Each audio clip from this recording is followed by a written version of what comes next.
আসসালামু আলাইকুম ভিউয়ার্স।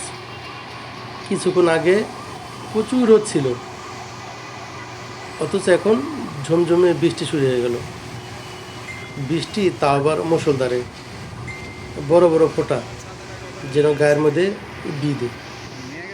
তারপরেও মানুষ চলাফেরা করছে, যদিও কারো কোনো পূর্ব প্রস্তুতি নেই।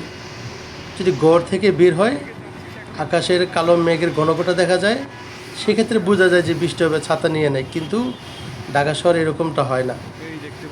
গুটি কয়েকজন মানুষের কাছে ছাতা থাকে, যা ব্যাগের মধ্যে থাকে, কাজের সময় বের করে। কিন্তু বাকি বেশিরভাগ লোকের কাছেই ছাতা থাকে না। হঠাৎ করে যখন বৃষ্টি শুরু হয়ে যায়, যেই যার মতো করে ছুটাছুটি করে নিরাপদ আশ্রয়স্থলে চলে যায়। শুধু গাড়িগুলো চলতে থাকে, আর হতভাগা রিক্সার ড্রাইভারগুলো কিছুই করার নাই, ভিজা পাখির মতো চলতেই থাকে। কিছু কিছু ড্রাইভার আছে যাদের প্রোডাকশনের ব্যবস্থা থাকে, আর বাকি বেশিরভাগ লোকেরই কোনো ব্যবস্থা থাকে না। এই যে এখন রেল ক্রসিং পড়ে যাবে, কিছুক্ষণ পর রেলগাড়ি আসবে।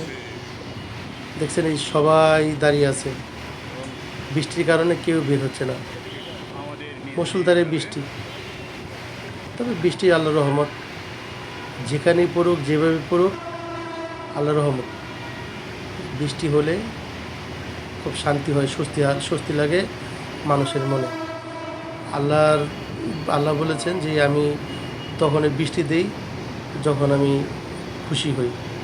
বুঝতে পারলাম, খুশি।